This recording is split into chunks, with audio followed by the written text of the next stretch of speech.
JEE advanced 2024 ఫలితాలలో open కేటగిరీలో నారాయణదే ఆధిపత్యం. నమస్తే, నేను Keshav. Welcome to Suman TV. ఆంధ్రప్రదేశ్లో కొత్త ప్రభుత్వం కొలువు తీరబోతోంది. అసలు ఊహించిన విధంగానే ఎన్నికల ఫలితాలు వచ్చాయా? వైసీపీ ఇప్పుడు ఎదుర్కొంటున్నటువంటి ప్రతికూల పరిస్థితుల్ని గతంలో ముందుగానే అంచనా వేశారా? అలానే తెలుగుదేశం, జనసేన, బీజేపీ కూటమి ప్రథమ ప్రాధాన్యాలు ఏ విధంగా ఉండబోతున్నాయి? ఈ అంశాలపైన విశ్లేషణ చూద్దాం. మనతో పాటు ఆంధ్ర మేధావుల forum founder chairman Chalasani Srinivas గారు ఉన్నారు. శ్రీనివాస్ గారు నమస్కారం. నమస్కారం అండి. ఈ రిజల్ట్స్ విషయంలో మనం చాలాసార్లు డిస్కస్ చేసాం. ఆంధ్రప్రదేశ్లో చేస్తాం. ఫైనల్గా ఓటింగ్ కంప్లీట్ అయిపోయిన తర్వాత కూడా మీరు కొన్ని నంబర్స్ చెప్పారు. 120, 120 అది మీరు పెట్టిన డెడ్ లైన్. ఏంటి ఈ రిజల్ట్స్ పైన ఏంటి అసలు మీ రియాక్షన్? ఫస్ట్ 160 సీట్లు దాటి వస్తాయి అనేది నాడి దొరకలేదా? లాస్ట్ 1 నుంచి మాట్లాడుతూ ఉన్నాను. చాలా వ్యతిరేకంగా ఉంది అని చెప్తా ఉన్నాం. బీజేపీతో పొత్తు పెట్టుకుంటే మంచిది కాదన్నాం. సరే, ఏదైనా అయిపోయింది. పొత్తు పెట్టుకున్న తర్వాత కూడా 105 స్థానాలు, 120 కూడా 105 స్థానాలు లోయెస్ట్ వస్తాయి. It may go up to 120, 125 and చెప్తా. ల్యాండ్ టైటిలింగ్ యాక్ట్ ఎంతవరకు వెళ్ళిందో తెలియట్లేదు. దాని మీద జగన్మోహన్ రెడ్డి గారి బొమ్మ. దాంతోపాటు ప్రతి వాళ్ళకి 4,000 రూపాయల పెన్షను తక్షణమే జూలై 1 నుంచి 3 నెలల పెండింగ్తో 3 నెలల పెండింగ్. అంటే జగన్మోహన్ రెడ్డి గారి పాలనలో 3 నెలలు కూడా తిరిగి ఇచ్చేస్తాం. దివ్యాంగులకి అయితే దాదాపు 6,000 ప్లస్ 3,000 ఎంతో కలిపి ఇచ్చేస్తాం. గ్యాస్ సిలిండర్లు ఫ్రీ 3, మొత్తం బస్సుల్లో ఫ్రీ. వాళ్ళు అనుకుంది జిల్లా వరకు అని చెప్పి అనుకునే వాళ్ళు తక్కువ అండి. దాని తర్వాత ప్రతి అమ్మాయికి దేంతో సంబంధం లేకుండా అందరికీ 18 ఏళ్ళు దాటిన అందరికీ 1,500 రూపాయలు పాకెట్ మనీ ఫ్రీ. నిరుద్యోగులందరికీ 3,000 ఎంతో ఫ్రీ. 50 ఏళ్ళు నిండిన వాళ్ళందరికీ 4,000 పెన్షను. ఇంకా చాలా స్కీములు ఉన్నాయి. ఇవన్నీ జగన్ గారి దగ్గరికి వచ్చిన జీరో మేనిఫెస్టో అంటున్నారు చాలామంది. అంటే ఎక్కువ హామీలు ఇవ్వలేదు. 2029 రూపాయలు కంపేర్ లేదు, కొన్ని పెంచినట్టు 35. కానీ ఈ కంపారిజన్లో ఎక్కడికి వెళ్ళిపోయిందంటే అక్కడికి వెళ్ళిపోయిందండి. అది అంతుపట్టు లేకుండా వెళ్ళిపోయింది. కానీ మేనిఫెస్టోస్ కంపారిజన్ అంటారా లేదా ప్రభుత్వం? లేదు, రెండు కూడా. ప్రభుత్వం మీద వ్యతిరేకత 125 సీట్ల నుంచి దాకా వచ్చి ఉంటుంది. 125 ఎప్పుడైతే లాస్ట్ లెగ్లో ఫెయిల్ అయిపోయింది వైఎస్ఆర్ కాంగ్రెస్ పార్టీ. అసలు ఈ ల్యాండ్ టైటిలింగ్ యాక్ట్ మద్దతు ఇవ్వాలా లేదా అని ఉండటంలోనే పుణ్యకాలం కాస్త అయిపోయింది. బయటకు వచ్చి అది కాదు తెలుగుదేశం అసెంబ్లీలో ఆమోదించని చెప్పేటప్పుడు జనాలకు వెళ్ళలేదు. దీన్ని ఐడియాలజికల్ బ్యాంక్రప్సీ అంటారు. దానికి ఒకటి చేరుకోవడం జరిగింది. ఇవన్నీ కూడా నెంబర్ ఆఫ్ రీజన్స్ వాళ్ళు ఊహించలేదు. ఇంతకాలం బట్టి వినయ విధేయ రామని సినిమా తాతలాగా మనం మోడీ గారి కంపెనీకి వర్క్ చేశాం కదా. మనం రాష్ట్ర ప్రయోజనాలను కూడా తాకట్టు పెట్టి కూడా పనిచేశాం కదా. ఎప్పుడు వెళ్ళినా సరే చంద్రబాబు నాయుడు గారు లడ్డూలను శాలువాలు పట్టుకెళ్తుంటే చిచ్చి అవి పట్టుకెళ్ళటం ఏంటి, ఆయన మనం విగ్రహాలు కూడా పట్టుకెళ్ళి ఆయనకి ఇద్దాం కదా, అన్నీ చేశాం కదా. ఎన్ని బిల్లులకు అడ్డంగా ఈవెన్ తెలుగుదేశం పార్టీ కూడా ఢిల్లీ బిల్లు విషయంలో వాకౌట్ చేసింది. Please note this point. Mithun Reddy గారు మాట్లాడుకుంటా మేము ఒప్పిస్తాం కానీ మా జోలికి రావద్దు, మా రాష్ట్రాల జోలికి అన్నారు. నరమాంసం ముచ్చిమారిగిన పురికి ఎరేసేసి తోటి సోదరుడిని నా జోలికి రావద్దంటే తిన్న పులు ఊరుకుంటుందని కూడా సోయి కూడా లేకుండా చేశారండి. అందువల్ల number of all these reasons and మనం చెప్పుకున్నాం ఇంతకుముందు. కరెంట్ రేట్లు పెరిగిపోవటం, చెత్త పన్ను, ఇవన్నీ ఎలాగని సొంతంగా మనిషి ఆలోచిస్తాడు. దాంతోపాటు అమరావతి లేకపోవటం, ప్రభుత్వోద్యోగుల భయంకరమైన వ్యతిరేకత చిన్న విషయం కాదండి. అంగన్వాడీ వర్కర్స్ 23 లక్షల కుటుంబాలకి సర్వీస్ చేసి అంగన్వాడీ వర్కర్స్ని నెలపరుస్తుంది. ఎందుకంటే వాళ్ళ జీతం కాదు, వాళ్ళు డిస్మిసల్ ఆర్డర్ ఇచ్చారు చూసారా. అత్యంత బాధాకరం. నేను దాంట్లో వాళ్ళతో ఉద్యమంలో వాళ్ళ సంఘీభావం తెలియజేసిన అత్యంత బాధాకరం. అందరు మహిళలు ఇవన్నిటితో పాటు 40 లక్షల కొత్త ఓట్లు వచ్చినాయి. 40 లక్షలు ఇవన్నీ ముందే అంచనా వేసుకున్నాం. మనం వేసాం కదా. నేను బిఫోర్ ఓడిపోవడానికి ముందే ఇంత రాష్ట్ర ఎవరు ఊహించిన విధంగా 163 మాత్రం ఎవరు ఊహించలేదండి. జగన్మోహన్ రెడ్డి గారు మేము అనుకున్నాం కానీ ఉత్తర భారతీయ జనతా పార్టీతో టీడీపీ కలిసిన తర్వాత కానీ వీళ్ళు ఎండైట్ కలిసి ఉన్నారు కదా మొన్నటి వరకనే భావనలో ఉన్న 33% అప్రాక్సిమేట్ మైనారిటీస్లో 45% తెలుగుదేశానికి కూడా వేసింది కనపడతా ఉంది. అత్యధికంగా 25% ఓట్లు జగన్మోహన్ రెడ్డి గారు తక్కువ వచ్చింది అనుకోద్దండి. లెక్కలు దయచేసి సెటరేట్ చేసుకోండి ఒకసారి. మీరు కాదు, మిగతా వాళ్ళు. అంటే సీట్ల సంఖ్య తక్కువ కాదు. 2019లో చంద్రబాబు నాయుడు గారు పోటీ చేసినప్పుడు 39.17% ఎంతో ఓట్లు వచ్చినాయి. ఇవాళ జగన్మోహన్ రెడ్డి గారు దానికన్నా 0.2% ఓట్లు ఎక్కువ వచ్చినాయి. మీరు చాలామంది గొప్పన ఇది ఆశ్చర్యంగా ఉండొచ్చు. అదే జగన్మోహన్ రెడ్డి గారు చెప్పుకున్నారు కదా, ఓటమి అంగీకరిస్తూ ఎంతమంది ఎన్ని చేసినా కానీ నా 40% అంటే ఇవాళ దీంట్లో అత్యధికులు మైనార్టీస్. ఇదే కనుక ఉత్తర భారతీయ జనతా పార్టీతో పొత్తు లేకుండా వెళితే నేను చెప్పేది ఫిగర్స్ ఒకసారి 175 ఒక్క పులివెందుల తప్ప ఆల్రెడీ కడపలో నెగ్గారండి. మీకు తెలుసు అన్ని సీట్లు ఎలా నెగ్గారు తెలుసు. దయచేసి ఒకసారి ఆలోచించండి, ఫిగర్స్ ఒకసారి వెరిఫై చేసుకోండి అందరూ. ఎంత వ్యతిరేకం అంటే జగన్మోహన్ రెడ్డి గారికి ముందర మ్యాచ్ ఫిక్సింగ్ లేదా ఉత్తర భారతీయ జనతా పార్టీతో మ్యాచ్ ఫిక్సింగ్ లేకపోతే రఘురామకృష్ణరాజు గారు కనుమూరు గారిని సీటు ఇవ్వకపోతే నరసాపురం చేతిలో పెట్టి అందిస్తానని చెప్పి గవర్నర్ వారిని ఎప్పుడు చూడలేదండి. పెద్ద నాయకురాలు ఉంటారు. పాలకొల్లు నేను ఉన్నాను, నరసాపురం మున్సిపల్ కౌన్సిలర్గా ఉన్నట్టున్నారు. మరి సీటు ఆవిడకి ఇచ్చినప్పుడు అన్ని రకాలుగా సహాయ సహకారాలు ధనం ఇవ్వాలి కదా. ఉమాబాల గారు వ్యక్తిగతంగా చాలా మంచి ఆవిడని చెప్తారు, కానీ నాట్ ఈక్వల్ టు ఇంత గట్టి పోరాటంలో ఎంతటి గట్టి అండేవాళ్ళు వారికి. అసలు ఎంత ప్రొజెక్ట్ చేయాలి అంటే నువ్వు కనుమూరు గారికి సీటు ఇవ్వకపోతే మీకు వదిలే ఆ 3 సీట్లు వదిలేసినట్టు. ఏది ఇక పురంధేశ్వరి గారి సీటు కూడా వదిలేసినట్టు. అక్కడ డాక్టర్ గారు మంచి అయినా కానీ సరే వాటి మీకు తెలుసండి ఏం జరుగుతుందో. ఆ తర్వాత 3వ సీట్ ఏమో అనకాపల్లి. లాస్ట్ మీట్లో అమ్మో రమేష్ గారు వచ్చారు ఊరు ఆయన కొంచెం పోటీ పెడతామని చూశారు, 10 పరిస్థితి దాటిపోయిందండి. ఈ 3 సీట్లు ఏమైంది, ఈ తెలుగుదేశం క్యాడర్ ఆల్రెడీ రమేష్ గారు ఆయన ఫేస్ అలా కమలం గుర్తు కనపడుతుంది, కానీ కమలం మధ్యలో సైకిల్ పరిగెడుతుంది. ఆయన చూస్తే సైకిల్ గుర్తే గుర్తుకొస్తుంది రమేష్ గారిని.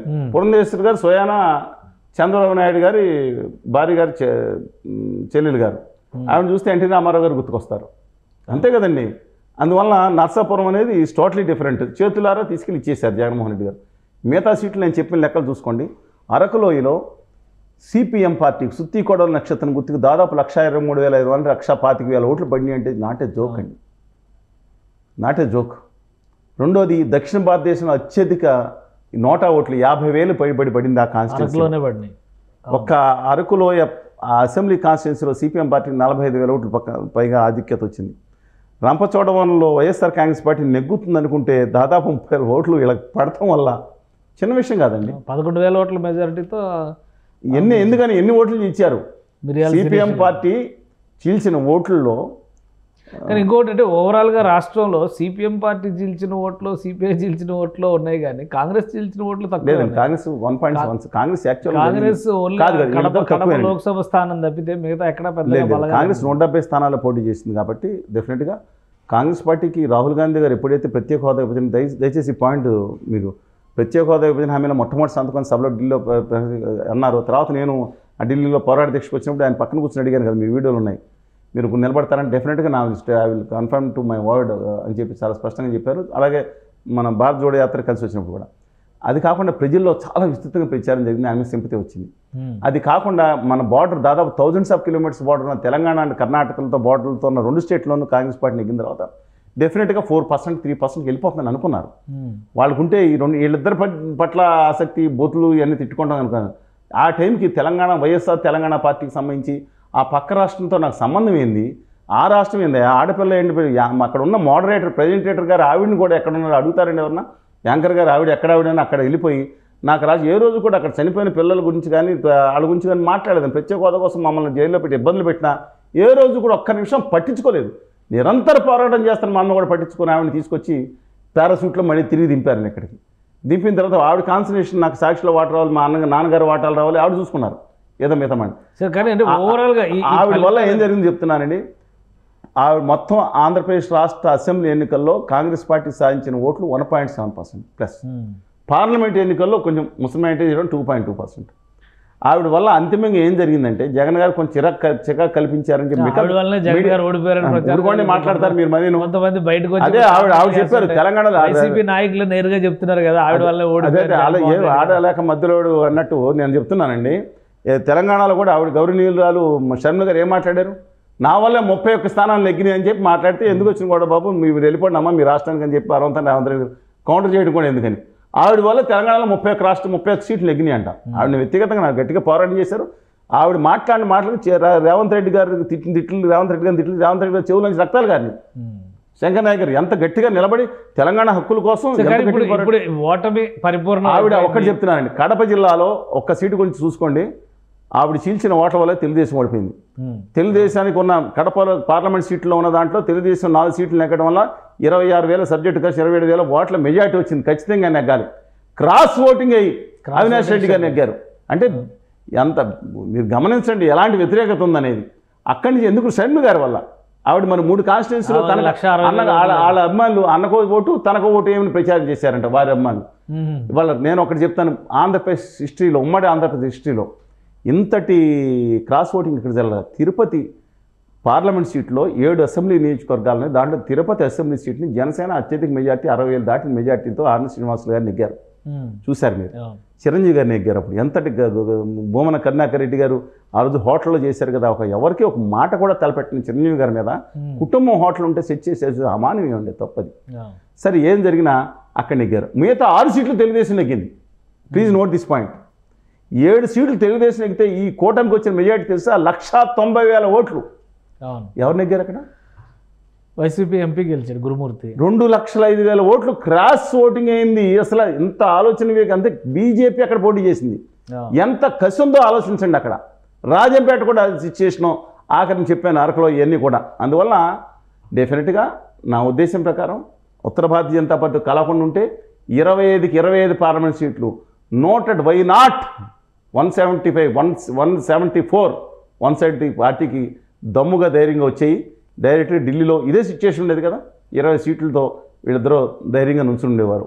నిజంగా చెప్తున్నానండి. ఇవాళ ఇప్పుడు క్యాబినెట్ ఏర్పడబోతుంది. అలానే కూటమిలో ఉన్నటువంటి ఈక్వేషన్స్ ఏ విధంగా ఉండొచ్చు, ఎవరికి ఎలాంటి శాఖలు రావచ్చు, ఎన్ని మంత్రిత్వ శాఖలు రావచ్చు, మీ అంచనా ఏంటి? కేంద్రంలో అయితే ఏపీ కేంద్రంలో అయితే 2 మంత్రులు వచ్చినాయి. 3వ మంత్రి రావాల్సి ఉంది. బహుశా ఇస్తారనుకోండి. ఇంకా 9 సీట్లు 9 మందికి వచ్చే అవకాశం ఉంది. 10 మందికి ఇవ్వచ్చు, అందుకని ఇబ్బంది లేదు. సరే రావచ్చు. అసెంబ్లీలో మాత్రం జనసేన 100% అంటే 21 స్థానాలు. పోలవరం గెలవడం మాత్రం రికార్డు. నేను పర్సనల్గా ఇప్పుడు పాదయాత్ర వంపక్షలతో తిరిగాం, అనేక హెల్త్ క్యాంపులు పెట్టాను, ఆక్సిజన్ కాన్సన్ట్రేటర్స్ కూడా ఇచ్చాం, ఏదో చిన్న సేవా కార్యక్రమాలు చేసాం. మిగతా చోట్ల ముంపు దాంట్లో అటు ఇటు ఉన్నాయండి, అటు చూడడం కానీ ఇటు కానీ.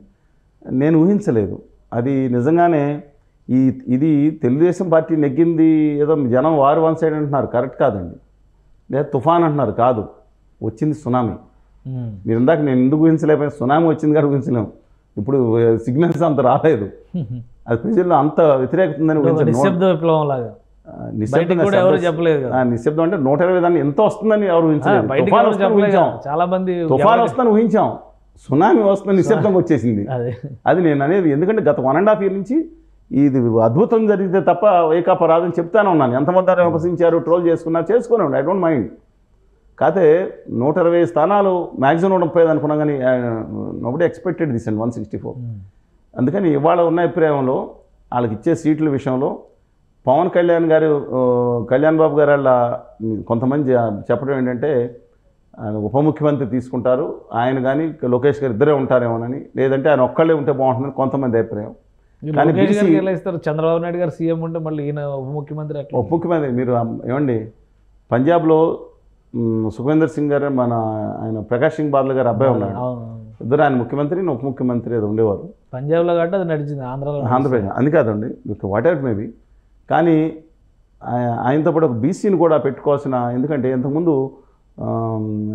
వీరికి ఇచ్చారు, ఎవరికి, కేఈ కృష్ణమూర్తి గారికి నిమ్మకాయల చినరాజప్ప గారు హోంమంత్రి ఇచ్చి డిప్యూటీ ముఖ్యమంత్రి ఇచ్చారు. ఒక బీసీకి కాపు కూడా అవి అన్నట్టు సామాజిక సమతుల్యం అంటారు.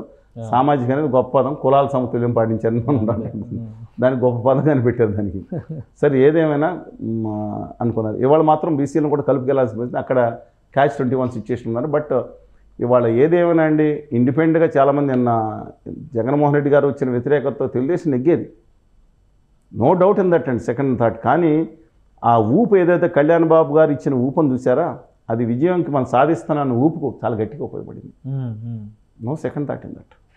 పైగా మా విలేజ్లో మా చోట్ల వెళ్ళి, మిగతా చోట్ల తెలిసి ఉండొచ్చు, ఈస్ట్ అండ్ వెస్ట్ గోదావరి జిల్లాల్లో మాత్రం వెళ్ళి ఏదైనా ఖచ్చితంగా నిలబడతానామని చెప్పి, తెలుగుదేశం గారికి అతను నిలబడలేకపోవటం లేదు, కానీ ముందెళ్ళి అక్కడ కర్ర అడ్డం పెట్టి నిలబడిన వ్యక్తులు కళ్యాణ్ బాబు గారి ఫ్యాన్స్. సరే ఏదేమైనా సరే ఖచ్చితంగా కళ్యాణ్ బాబు గారి విషయంలో ఆయన ఉండొచ్చు. అదేగా ఆయన మంత్రి గారు నాదెండ్ల మనోహర్ గారికి మంత్రి పదవి రావచ్చు ప్రభుత్వంలో. కందులు దుర్గేష్ గారు, కొణతాల రామకృష్ణ గారికి ఇస్తారన్నారు, కానీ ఆయన సీనియర్ మోస్ట్. బహుశా 9 ఓట్లతో ఈ దేశంలో పార్లమెంట్ సభ్యులుగా నెగ్గిన రికార్డు ఆయన పేరు మీద ఉంది. 3 పదవుల నుంచి 4 రావచ్చని అంచనా అండి. కానీ ఒక డౌట్, పవన్ కళ్యాణ్ గారు కనుక మంత్రి పదవి తీసుకుంటే సినిమాలకి షూటింగ్లకి దూరం అవుతారు అని ఒక చర్చ నడుస్తుంది. వాళ్ళ కేంద్రంలో సురేష్ గోపి గారు మంత్రి పదవిగా ప్రమాణ స్వీకారం చేసిన వెంటనే నేను రాజీనామా చేస్తానని ఏదో ట్వీట్ చేశారు, ట్వీట్గా పంపించారు. ఎందుకంటే ఆ పార్లమెంట్ సభ్యుడికి కొనసాగితే సినిమాలు చేసుకుంటా కానీ నేను ఇది చేసుకుంటే నేను సినిమాలు చేయలేను కదా అనే ఉద్దేశంతో. కానీ అది న్యాయంగా ఒక విధంగా చూసుకుంటే లోకేష్ గారు కూడా నేను మంత్రి పదవి తీసుకొని కొంతకాలం పాటు నేను పార్టీ కోసం వర్క్ చేస్తాను అంటున్నారు. బట్ ప్రోటోకాల్ ఇబ్బందులు అవుతాయని చెప్పి అనుకున్నట్టున్నారు. సరే ఏదేమైనా అది సమయం మంత్రి పదవి తీసుకున్నప్పుడు ఖచ్చితంగా సమయం కేటాయించాలండి. కానీ ఎన్టీ రామారావు గారు ముఖ్యమంత్రిగా ఉంటా కూడా సినిమాలు యాక్ట్ చేశారు, మీరు చూశారు కదా. సో అంటే దానికి ఏం ఒక రూల్ ఏం లేదు. ఒకవేళ ఆయన బ్రహ్మర్షి ఆఖర్లో బ్రహ్మర్షి విశ్వామిత్ర చేశారు, సామ్రాట్ అశోక చేశారు, శ్రీనాథ కవి సార్వభౌమ చేశారు. శ్రీనాథ కవి సామ్రాట్ అశోక్ అని ఓడిపోయింది, సరే ఏదన్నా కానీ ఓడిపోయిన తర్వాత విపక్ష నేతగా ఉండి మేజర్ చంద్రకాంత్ ఒకటే చేశారు. మేజర్ చంద్రకాంత్ ఓడిస్తారు. సామ్రాట్ అశోక్ కూడా నేను అనుకుంటున్నాను ఆయన ముఖ్యమంత్రిగా ఉండగా ఇది ఏది శ్రీనాథ కవి సార్వభౌమ ఒకటి, బ్రహ్మర్షి విశ్వామిత్ర లాస్ట్లో మొదలు పెట్టారు. ఆయన చివరి లాస్ట్ సినిమాకి పూర్తిగా సరే ఏదన్నా కానివ్వండి. అంతకుముందు ఓడిపోయినప్పుడు రిస్ట్రిక్షన్ ఏమైనా ఉందా ఒకవేళ కాన్స్టిట్యూషన్ పరంగా? అంటే లాభదాయకమైన పోస్టులో ఉంటా దాని మీద పైసా తీసుకోకుండా యాక్ట్ చేశాను రాసుకోవచ్చేమో దాంట్లో.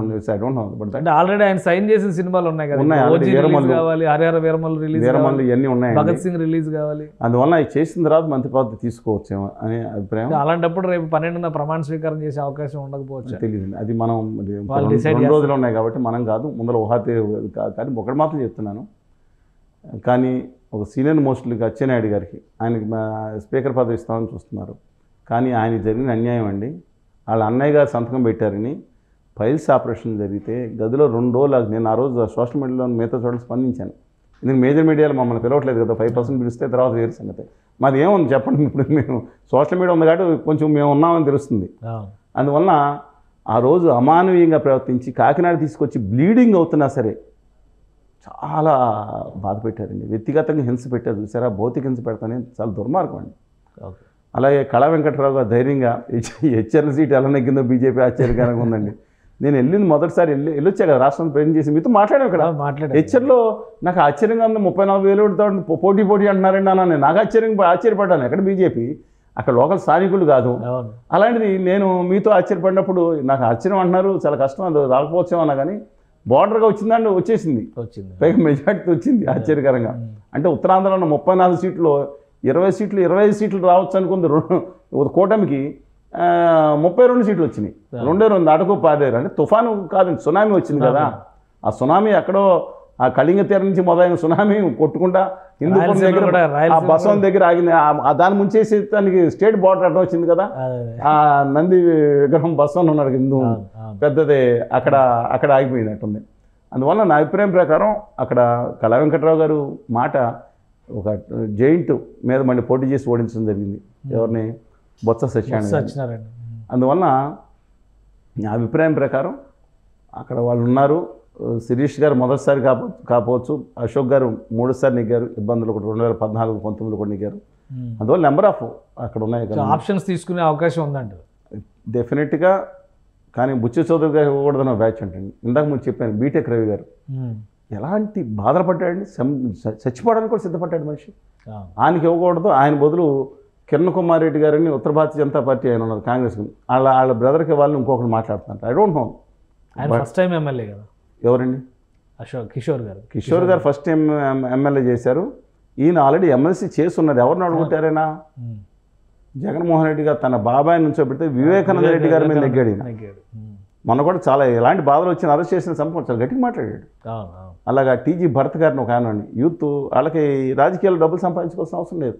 సో ఇమ్మీడియట్గా ఇప్పుడు గవర్నమెంట్ ఫామ్ చేసిన తర్వాత ప్రధానమైనటువంటి టాస్క్లు ఏముంటాయి ఈ ప్రభుత్వం? ఒకటి మొట్టమొదటిగా అంటే మిగతా వాళ్ళు ఆ రెడ్ బుక్ కూడా ఓపెన్ చేసి ఆయన చూసుకుంటారు. ఆల్రెడీ అమలు అవుతున్నట్టు ఉంది కదా, అంత రకరకాల ఆరోపణలు విమర్శలు. నిన్న చాలా అన్యాయం. ఇవాళ తెలిసింది, కర్నూలు జిల్లాలో తెలుగుదేశం కార్యకర్తను కొట్టి చంపేశారు.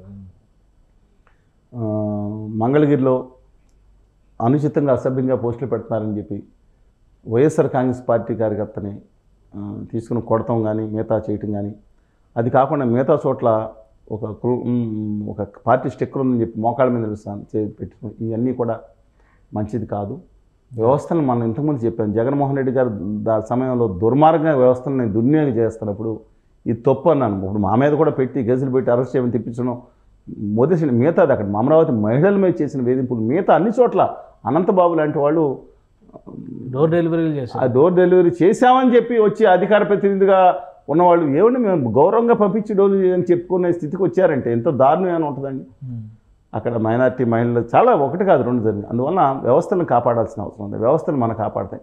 ఇవాళ మన చేతులకు వచ్చిందంటే అధికారం శాస్త్రం కాదు, అదొక చూసుకోవాలి. ఫస్ట్ శాంతి భద్రతలు చేయాలి. నెక్స్ట్ ఫస్ట్ ఏంటంటే ప్రయారిటీ ఏంటంటే కేంద్రం ప్రభుత్వంతో వాళ్ళ తన చేతిలో ఉంది కాబట్టి హోదా విభజన హామీలు ఆ ప్యాకేజీ విభజన హామీలతో పాటు దాని బదులు కాదండి అన్నిటితో పాటు కనుక తీసుకోగలిగితే రాష్ట్రం కొంచెం గాడిన పడే అవకాశం ఉంది. రాయలసీమ ఉత్తరాంధ్రకి అమరావతి తిరిగి పునః సెల్ఫ్ ఫైనాన్సింగ్ ప్రాజెక్ట్ ఎవరేమనుకున్నా ఎవరైనా డిబేట్కి వస్తే నేను మాట్లాడగలుగుతాను. డెఫినెట్గా సెల్ఫ్ ఫైనాన్సింగ్ ప్రాజెక్ట్ అండి అమరావతిని గాడిలో పెట్టి సమాంతరం ఉత్తరాంధ్ర నుంచి రాయలసీమ వరకు అభివృద్ధి చేసుకుంటా. దాంతోపాటు ఇంతకుముందు జరిగిన కుంభకోణాలు ఎలాగో బయటపడతారు. రాష్ట్ర ఆర్థిక పరిస్థితిని తిరిగి గాడిని పెట్టాలి. ఇంతకుముందు 2014 నుంచి 19 వరకు సాఫ్ట్వేర్ ఎక్స్పోర్ట్స్ 1200 కోట్ల లోపు ఎంత బయట మీ నమ్మనండి నేను లూలు మాల్లో పోయింది. వాళ్ళకి 1000 ఎకరాలు 13 ఎకరాలు ఇస్తాను. ఎంతండి 500,000 ఉద్యోగాలు చిన్న మాల్ అది. అందువల్ల సాఫ్ట్వేర్ చేయలేకపోయారు. ఇమ్మీడియట్గా అవుతారు సంవత్సరం అవ్వచ్చు కానీ 5 ఏళ్ళ టైం ఉంది అవ్వలేదు. ఆ తర్వాత జగన్మోహన్ రెడ్డి గారు కూడా చేయలేకపోయారు. 2000 కోట్లు basic software exports other than BPO. ఇవాళ దాని మీద కాన్సన్ట్రేషన్ చేయాలి. తెలంగాణ 3 లక్షల కోట్లకి వెళ్ళిపోతుంది. తమిళనాడు 3.5 లక్షల కోట్లు. ముందున్న ఎప్పుడో ఎంతో ముందున్న కంపేర్ చేయలేం కానీ కర్ణాటక 4 లక్షల కోట్లు. బీజం పడాలి, దానికి ఒక పునాది పడాలి. పునాది ఆల్రెడీ ఉంది అండి. ఎప్పుడో 2011-12 నుంచే ఉంది. కానీ దాన్ని ముందుకు తీసుకెళ్ళి అక్కడ కనీసం ఒక 10 లక్షల ఉద్యోగాలు సాఫ్ట్వేర్ రంగంలో తెలంగాణలో బై 2025 నాటికి 18 లక్షల నుంచి 20 లక్షల ప్రత్యక్ష ఉద్యోగాలు, 25 లక్షల పరోక్ష ఉద్యోగాలు వచ్చే అవకాశం ఉంది. ఆల్రెడీ 9,15,460 ఉద్యోగాలు 2023 మార్చి నాటి డైరెక్ట్ ఎంప్లాయ్మెంట్ సాఫ్ట్వేర్ రంగంలో తెలంగాణలో ఉందండి. ఇది గవర్నమెంట్ ఆఫ్ ఇచ్చిన రికార్డ్స్ ప్రకారం 2,41,600 కోట్ల రూపాయలు ఎక్స్పోర్ట్స్ ఉంది. అందువలన దాని మీద కాన్సన్ట్రేషన్ చేయాలి. ఐటీ మినిస్టర్ కానీ మిగతా వాళ్ళు కానీ ఏదో పేపర్లో స్టేట్మెంట్స్ టీవీలో హడావిడి కాకుండా బేసిక్ గ్రౌండ్ వర్క్ అంత గట్టిగా జరగలేదు. దాని మీద జరగని ఇన్సెంటివ్స్ తీసుకురావాలి. మొత్తం గుజరాత్ ప్రభుత్వాన్ని తరలి వెళ్ళిపోయిన ఇన్సెంటివ్స్ 1,50,000 కోట్లు బుల్లెట్ రైలు, 1,00,000 కోట్లు ఏది ఎక్స్ప్రెస్ హైవే వేసుకుని మళ్ళీ 77,000 కోట్లతో మహారాష్ట్రలో ఎక్స్ప్రెస్ వేలు వేసుకుంటే మనకు అనంతపురం నుంచి అమరావతి కనెక్ట్ నేను ఎంత చాలా బాధపడుతున్నాను. మన గుంటూరు నుంచి అనంతపురం వెళ్ళాలంటే నేను అసలు చాలా ఇబ్బందికరమైన పరిస్థితి వస్తాయి. అక్కడికి వచ్చి మళ్ళీ హైదరాబాద్ వెళ్ళి హైదరాబాద్ నుంచి కర్నూలు నుంచి వెళ్ళాల్సిన పరిస్థితి, లేదంటే అక్కడికి వెళ్ళి ప్రకాశం జిల్లా నుంచి పక్క నుంచి తిరిగి వెళ్ళాల్సిన పరిస్థితి, లేదంటే దాచేపల్లి దాంట్లోంచి లేదా దీంట్లోంచి వెళ్ళాల్సిన పరిస్థితి ఉంది. అందువల్ల దీని మీద కాన్సన్ట్రేషన్ చేస్తా. కాంప్రమైజింగ్ ముందే నా సూచన ఏంటంటే హోదా విభజన హామీ ఢిల్లీలోనే ఉంది.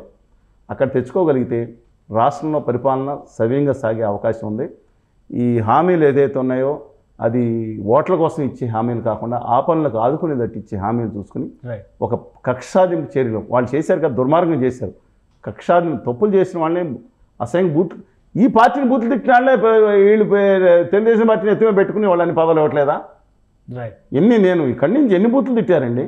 అందువల్ల అప్పుడు వైకాపా ఇవ్వలేదా? కానీ సరే ఇప్పుడు ఏదో ఒకటి పద్ధతి మార్చుకొని మిగతా వాళ్ళని చెప్పి కక్షాదింపు లేకుండా సరైన గాడిలో మన రాష్ట్రాన్ని భావితరాలను పెట్టుకోగలిగితే అద్భుతమైన చంద్రబాబు నాయుడు గారు ఉన్న రాజనీతి జిత్తతో డెఫినెట్గా విత్ సపోర్ట్ ఆఫ్ పక్కన కళ్యాణ్ గారు ఉన్నారు. దీనికన్నా ముఖ్యం కేంద్ర ప్రభుత్వ సపోర్ట్ కావాలి. డెఫినెట్గా వాళ్ళ వైఎస్ఆర్ కాంగ్రెస్ పార్టీకి 11 ఎమ్మెల్యేలు ఉన్నాయి. ఎంపీలు ఎన్ని ఉన్నాయో తెలుసా? 15 ఎంపీలు ఉన్నాయి. 11 ప్లస్ 4 ఉన్నాయి. అది శాసన మండలి స్థానాలు తెలుసా మీకు? 4 రెట్లకు 43 ఉన్నాయి, ఇంక్లూడింగ్ నామినేటెడ్ దేంట్లో అయిపోయినా 39 ఉన్నాయి. మొన్న 3 అనర్హత వేట్లు వేసిన తర్వాత పక్కన. అందువలన నా అభిప్రాయం ప్రకారం వాళ్ళు ఇంపెయింట్ కింద పెట్టినట్టున్నారు. నా అభిప్రాయం ప్రకారం వాళ్ళు ఇప్పుడు నీవు నేర్పిన విద్య నీరజాక్ష అని బీజేపీ వాళ్ళు తెలుగుదేశం వాళ్ళు లాక్కెళ్ళిపోయారు. ఉన్న 5గురిలో 4 వేసి ఒక్క పాపం కనకమేడ రవీంద్ర కుమార్ ఇప్పుడు ఏం జరుగుతుంది? పాపం నిజాయితీగా ఉన్న మనిషి అండి అతను. ఆయన ముందర పదవి వాళ్ళు నిజంగా ఎక్కడన్నా చూస్తే పాపం సంపాదించుకున్న వ్యక్తి కాదు. ఆయనకు ఇండస్ట్రీ లేవు, ఏమీ లేవు. ఒక అడ్వకేట్గా ఉన్న వ్యక్తి, సమయకాంధ్ర ఉద్యమంలో ఉన్న వ్యక్తి, ఆయన ఒక్కడే మిగిలాడండి ఆ పార్టీకి. అందుకని చెప్తున్నా, ఆ పార్టీలో నీతి నిజాయితీ నిబంధన నమ్ముకోండా, మరి వ్యాపారస్తులు నమ్ముకుంటే వాళ్ళు వెళ్ళిపోతారని. వాళ్ళ రూపు మార్చుకుంటారు. అందువలన ఇవాళ వచ్చే పదవులు కూడా వస్తాయి వాళ్ళకి. Concentrate on straight on development, next generation, విభజన హామీలు, హోదా, రాయితీలు దీమే పెట్టుకుంటే ఆంధ్రప్రదేశ్. థ్యాంక్ యూ చలసాని శ్రీనివాస్ గారు, మీ అభిప్రాయాలు తెలియజేసినందుకు. ఇది ఆంధ్రప్రదేశ్కి ఒక అరుదైనటువంటి అవకాశం దక్కింది. చంద్రబాబు నాయుడు గారు రాజనీతిజ్ఞతతో వ్యవహరిస్తే కనుక రాష్ట్రానికి ఇచ్చినటువంటి విభజన హామీల తక్షణ అమల్లోకి తీసుకొచ్చేటువంటి ప్రయత్నం చేయొచ్చు. దానివల్లనే ఆంధ్రప్రదేశ్లో ఉన్నటువంటి అనేక సమస్యలకు పరిష్కారం వస్తుందని చలసాని శ్రీనివాస్ గారు అంటున్నారు. మరోవైపు law and order issue generate కాకుండా ఇప్పుడున్న పరిస్థితుల్లో ఆవేశకావేశకాలకు వెళ్తే వైసీపీ గత ప్రభుత్వంలో చేసిన తప్పిదాలే టీడీపీ ఇప్పుడు చేసేటువంటి పరిస్థితి ఏర్పడుతుంది. కాబట్టి అప్రమత్తతో వ్యవహరించాలని సూచిస్తున్నారు. ఇది special discussion. Keep watching. Suman టీవీలో మీ పర్సనల్ అండ్ బిజినెస్ ప్రమోషన్స్ కోసం కింది నెంబర్కి కాంటాక్ట్ చేయండి.